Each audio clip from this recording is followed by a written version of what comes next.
Hello प्यारे बच्चों, कैसे हो आप सभी। आशा करते हैं सब मस्त है और आपका रेल एग्जाम बहुत ही बढ़िया जा रहा होगा। जो मंथली टेस्ट आपका हो रहा है उसके लिए सबसे महत्वपूर्ण क्वेश्चन लेकर आ चुके हैं, जो आपको कल गणित के एग्जाम में देखने को मिलेंगे। बहुत महत्वपूर्ण क्वेश्चन है, वेरी वेरी इंपॉर्टेंट क्वेश्चन जो आप लोग देख सकते हैं। 16 तारीख को रेल के एग्जाम होने वाला, उसके लिए बेहद महत्वपूर्ण क्वेश्चन है।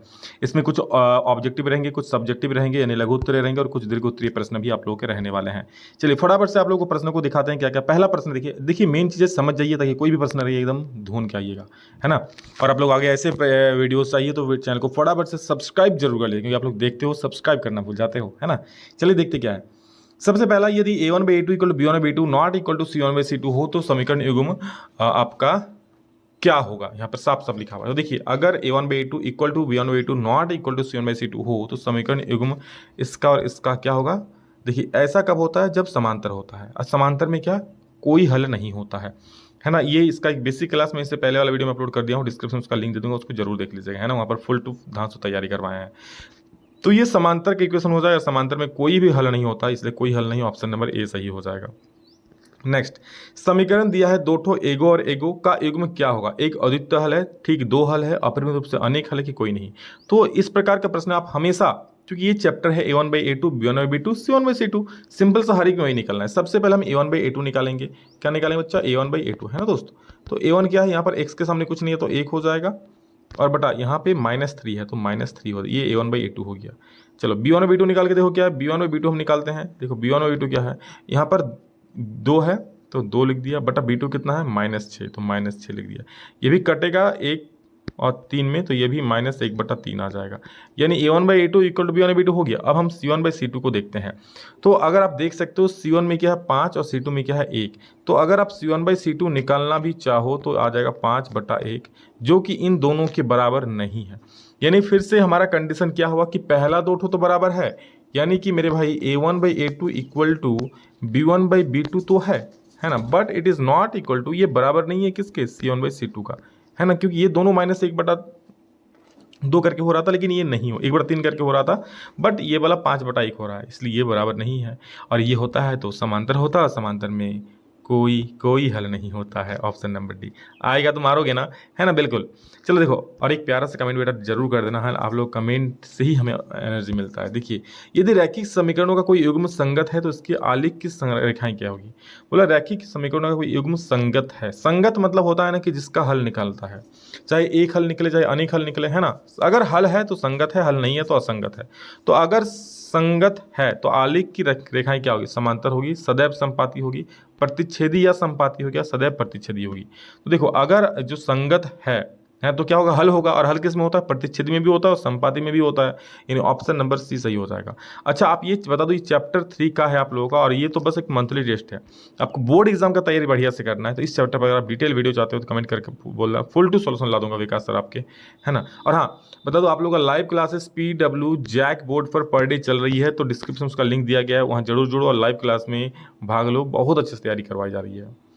समीकरण 2x + 3y = 11 का हल क्या है। देखो, एक समीकरण दिया है 2x + 3y = 11, है ना। तो इसमें क्या करोगे, इसमें आप वैल्यू रखोगे। क्या वैल्यू रखोगे, एक एक करके सबका वैल्यू रखते जाओ, ठीक है। जिसमें भी देखना इधर 11 आ जाएगा, समझो वही वाला आपका उत्तर हो जाएगा। सबसे पहले 2 और 1 रख के देखेंगे, तो x के जब आप 2 रखोगे ना तो 2 × 2 हो जाएगा, ठीक है, प्लस 3 है, और y के जगह पे कितना रख दोगे, 1, यानी 2 दूनी 4 + 3 = 3, ये आपका हो जाएगा 7। क्लियर है, यानी 7 तो नहीं है भैया, 11 है। अगला देखो, दूसरा क्या है, 1 और 2, तो यानी 2 × 2, और इसको भी रख के देखो, ये भी नहीं होगा। इसको रख के देखेंगे तो भी नहीं होगा, इसको रख के देखते हैं, चलो, है ना। 2 × 4, और यहाँ हो जाएगा 3 गुना y का वैल्यू कितना है, 1। बस ये यहाँ पे वैल्यू रखना होता है, ठीक है। तो 2 × 4 = 8 हो जाएगा, प्लस 3 × 3, और 8 और 3 सबको पता है भली भांति कि सर जी 11 होता है। 11 होता है तो इधर तो 11 है, यानी ये वाला जो आपका बिल्कुल सही सेटिस्फाई कर रहा है, समीकरण को खुश कर दे रहा है ना। तो आप भी भाई एग्जाम में कल खुश हो जाना और मार देना, ठीक है। 16 तारीख को आप लोग का रेल का एग्जाम होने वाला है कल। नेक्स्ट देखिए क्या है, इसके बाद, हाँ, यहाँ पर देखो दो समीकरण दिया है, x + y = 5 and 2x - y = 1 का हल होगा। समीकरण दिया हुआ है तो इसको सॉल्व करके आप या तो वैल्यू निकाल सकते हो, या फिर देखो मैं आपको ट्रिक बता रहा हूँ, आप वही वाला तरीका अपनाओ कि एक एक बार सबको रखते जाओ और आंसर लाते जाओ। चलो पहले हम ऑप्शन ए को रखते हैं, एक्स का वैल्यू 2 वाई का वैल्यू 3। अगर एक्स का वैल्यू 2 रखे वाई का वैल्यू 3 रखे तो क्या होगा, 2 + 3 5 आ रहा है, मतलब ये वाला इसके लिए तो सही है, लेकिन अकेले के लिए सही होने से काम नहीं चलेगा मेरे भाई, इसके लिए भी सही होना पड़ेगा, है ना। अब इसमें रख के देखो, एक्स का वैल्यू 2 वाई का वैल्यू 3, तो अगर 2 रखेंगे तो 2 दूनी कितना हो जाएगा, 4 हो जाएगा, 2 गुना 2 हो जाएगा, और माइनस वाई का वैल्यू कितना हो जाएगा, 3। 2 दूनी 4 -3 क्या आ रहा है, 1 आ रहा है, इधर क्या है 1 है, मतलब ये वाला बिल्कुल। अरे सर जी आगे तो जाना भी नहीं पड़ा, पहले का ही ऑप्शन में आपको आंसर मिल गया।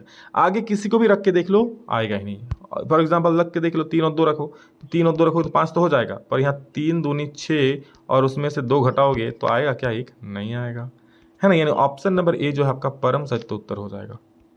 नेक्स्ट, निम्नलिखित में से कौन सा रैखिक समीकरण युग्म असंगत है, निम्नलिखित में कौन सा असंगत। अच्छा असंगत क्या होता है गुरुजी, असंगत मतलब जिसका कोई हल नहीं होता है। तो सबके लिए हमको a1/a2 b1/b2 c1/c2 निकालना होगा। चलो हम निकालते हैं, a1/a2 निकालो सबसे पहले, क्या हो जाए इसके लिए, है ना।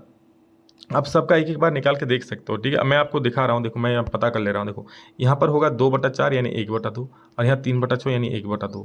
ये आपका 1/2 1/2 आ रहा है, बट यहाँ पर 1/2 नहीं आया, यानी ये आपका सॉरी समांतर हो जाएगा। बाकी सब में आपका जो है ना बेटा, है ना, सब में आपका देखो 1/2 असंगत है पूछा, यानी किस में हल नहीं होगा, ठीक है। तो इसमें तो 1/2 आ जाएगा, इसमें -1 2/3, हाँ यही वाला आपका सही उत्तर हो जाएगा, देख लो पहले का ऑप्शन। देखो आप क्या करेंगे, a1/a2 निकालेंगे, है ना, क्या होगा 2/4 हो जाएगा, कट क्या आएगा 1/2, कटेगा ना जी, 2 कम 2 दूनी 4। नेक्स्ट अब b1/b2 निकालोगे, ठीक है। तो b1 में कितना है सर जी, b1 में 3 है, b2 में कितना है 6 है, ये भी कट के भैया 1/2। अब c1/c2 करेंगे तो c1 में कितना है 7 है, इधर के इधर ले आएंगे बराबर के इधर, तो -7 हो जाएगा। c1/c2 करेंगे तो ये आपका हो जाएगा -7 बटा 5, इधर आएगा तो -5, यानी माइनस माइनस कर काट भी दें हम तो क्या 7/5 आ रहा है। यानी a1/a2 equal to b1/b2 but not equal to c1/c2। तो ये कब होता है, जब असंगत, यानी जब समांतर होता है और कोई हल नहीं होता, और कोई हल नहीं होता तो असंगत होगा। ऑप्शन नंबर ए धारदार मार दो, है कि नहीं। तो इसी प्रकार के प्रश्न आएंगे बेटा। चलिए अब कुछ सब्जेक्टिव प्रश्नों को आपको दिखा देते हैं कि जिस प्रकार के प्रश्न आपके एग्जाम में पूछेंगे। और हाँ, और एक वीडियो मैंने अपलोड किया बेटा, डिस्क्रिप्शन में उसका लिंक दिया रहेगा, या फिर वीडियो सेक्शन में आप देख सकते हो, मैथ का वीडियो है ना, जो मैंने आपको स्मार्ट बोर्ड में बहुत अच्छी तरह समझाया है, वो भी देख लेना, एक भी प्रश्न आपका नहीं छूटेगा, है ना। देखो बताएं कि निम्न रैखिक समीकरणों युग्म द्वारा निरूपित रेखाएं एक बिंदु पर प्रक्षेद करती हैं, समांतर है अथवा संपाती है। फिर से वही वाला है, चेक करना है समांतर है संपाती है क्या है। तो हम वही करेंगे, a1/a2 निकालेंगे गुरुजी। a1 कितना है 4, a2 कितना है 18, काटेंगे 2 दूनी 4 और 2 नाम 18, यानी यहाँ पर 2/9 आ जाए, कितना आ जाएगा 2/9। फिर हम निकालेंगे सर जी b1/b2, क्या निकालेंगे b1/b2, b1 है 3 और b2 है आपका 6, ये काटेंगे 3 एकम 3 3 दूनी 4। अरे सर जी ये तो 1/2 आया, और यहाँ पर आ जा रहा है 2/9, यानी दोनों बराबर नहीं है। यानी सर जी यहाँ पर तो ये वाला कंडीशन आ जा रहा है, a1/a2 not equal to b1/b2, बिल्कुल सही पकड़े हो जनाब, है ना। यानी क्या होगा, ये कंडीशन में क्या होता है, प्रतिच्छेदी होता है ना। तो ये निकाल के दिखा देना इतना, और लिख देना चूंकि a1/a2 not equal to b1/b2, इसीलिए रेखाएं प्रतिच्छेद करती है कि नहीं। अगला प्रश्न देखो कितना शानदार प्रश्न पूछा है कि यदि 3,4 समीकरण इसका हल है तो k का मान ज्ञात कीजिए। बस आपको देखो 3,4 है, यानी x, y है, x और y का वैल्यू दिया हुआ है, बैठा दो। k x का मान कितना है जी 3, तो बैठा देते हैं 3 प्लस 2 y का मान कितना है जी 4, बैठा देते हैं 4 बराबर में 19 है ना। कितना आसान सवाल है, देखो पूछा है। उसके बाद 3 गुना के 3k हो जाएगा, प्लस 2 गुना 4 2 4 8 हो जाएगा, और इक्वल टू में 19। यहाँ से अगर मैं आगे सॉल्व करूँ तो 3k इज इक्वल टू क्या हो जाएगा 19 - 8 हो जाएगा, और 3k इक्वल टू 19 में 8 जाएगा तो 11 बचेगा, क्या बचेगा 19 में 8 जाएगा तो 11 बचेगा, है ना।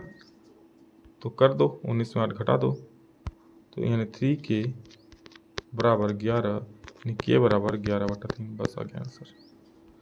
समझ रहे हो। तो इस प्रकार का प्रश्न आएगा तो फोड़ के रख देना। नेक्स्ट क्वेश्चन बोल रहा है कि निम्नलिखित रैखिक समीकरण युग्म को प्रतिस्थापन विधि से हल करें। देखो प्रतिस्थापन विधि क्या होता है, प्रतिस्थापन विधि में क्या होता है, आप पहला समीकरण को सॉल्व करोगे, है ना, और उससे आप x का वैल्यू निकालो। जैसे x + y = 14 है, तो आप बताओ x बराबर क्या आएगा, 14 - y आएगा। अभी इस x का मान क्या लिखेंगे, x का मान ऐसा लिखना आप, ठीक है, x का मान, है ना, समीकरण 1 में, ठीक है, रखने पर, क्या रखने पर, अब इसमें समीकरण 1 में रखते एक्स का मान क्या है 14 माइनस वाई, ठीक है, समीकरण 1 नहीं समीकरण 2, क्योंकि 1 से निकालना तो समीकरण 2 में रखने पर लिखना। तो समीकरण 2 क्या है, X minus Y equal to 4 है। अब वहाँ पर समीकरण 2 लिख देना, ठीक है, जहाँ पर लिखे ना समीकरण 1 में रखने पर वहाँ पर। अब देखो एक्स का वैल्यू कितना है 14 माइनस वाई, तो लिख देंगे 14 माइनस वाई और माइनस वाई पहले से है बराबर में 4, माइनस वाई माइनस 2 वाई हो जाएगा बराबर 4 माइनस 14 हो जाएगा, क्योंकि 14 हो जाएगा माइनस हो जाएगा, तो minus 2y is equal to आ जाएगा क्या, 14 में 4 गया तो माइनस 10, माइनस माइनस खत्म, 2 5 10 कर जाए 5 बार में, यानी जो y का वैल्यू आ गया क्या आ गया 5 आ गया, y का वैल्यू कितना आ गया 5 आ गया। अब x का वैल्यू निकालना है तो आपको पहले हम बताएं x बराबर क्या था 14 माइनस वाई था, यानी 14 माइनस 5 कर दो यानी क्या आ जाएगा 9 आ जाएगा, हो गया आंसर, सही है। इसी प्रकार सबको बनाना रैखिक समीकरणों को विलोपन विधि से हल करें, इसको विलोपन विधि से हल करना है। विलोपन विधि क्या करना है भैया, जहाँ पर कट जाता है तो यहाँ पर कटने वाला कुछ है नहीं, तो क्या करना है ना, आप समीकरण 1 को गुना कर देना किससे, एक काम करना है इसको गुना कर देना 4 से और इसको गुना कर देना किससे 3 से, है ना, तो देखना x वाला बराबर हो जाएगा और घटाव करोगे तो कट जाएगा, है ना, विलोपन विधि सॉल्व करना आ जाएगा। दीर्घ उत्तरी में ग्राफीय विधि से हल करना है। ग्राफीय विधि कैसे करते हैं, आप x और y का कुछ भी मान रख दो, है ना, x का y का कुछ भी मान रख दो, वहाँ पर अभी ग्राफ बनेगा। तो इस पर ये सब सवाल भी महत्वपूर्ण है, इस सबको भी देख लीजिएगा, ठीक है। तो आगे और ऐसा सवाल चाहिए हर एक सब्जेक्ट का, तो मेरे चैनल को सब्सक्राइब जरूर कर लीजिएगा, है ना। चलिए इस वीडियो में इतना ही, मिलेंगे दूसरा में जल्द ही, तब तक के लिए जय हिंद, वंदे मातरम।